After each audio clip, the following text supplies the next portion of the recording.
Monaco et la natation synchronisée, c'est une longue histoire. La section a été créée il y a plus de 20 ans par Yvette Lambin, présidente de l'ASM Natation Synchronisée, un projet qui lui tenait à cœur. Depuis, le club accueille de plus en plus de filles, enfants et adolescentes qui travaillent ici, à la piscine du collège Charles III, tout au long de la semaine. Pour toutes les filles, on a une base gymnique, vraiment, d'étirement aussi, de gainage, travail de souplesse, du grand écart.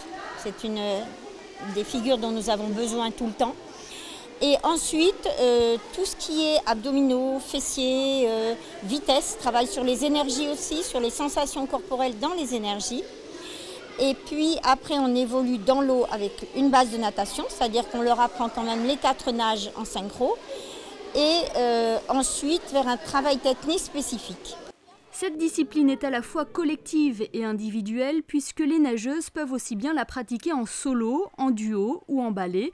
En natation synchronisée, les compétitions se déroulent en 2 parties, les figures imposées et le programme libre. Objectif, créer l'émotion chez le spectateur et le jury. Les points attribués récompensent la technique et le sens artistique. Autant dire que le choix des figures, des enchaînements, des maillots, de la musique sont très importants.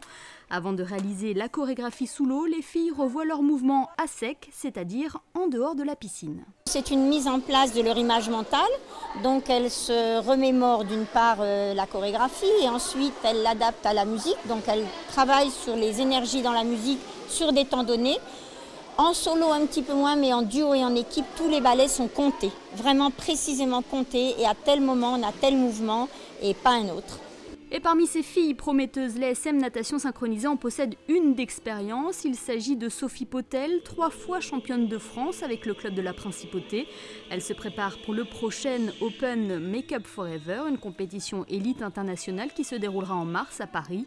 Les autres filles se préparent, elles, pour participer à la Coupe de la Confédération méditerranéenne de natation cet été.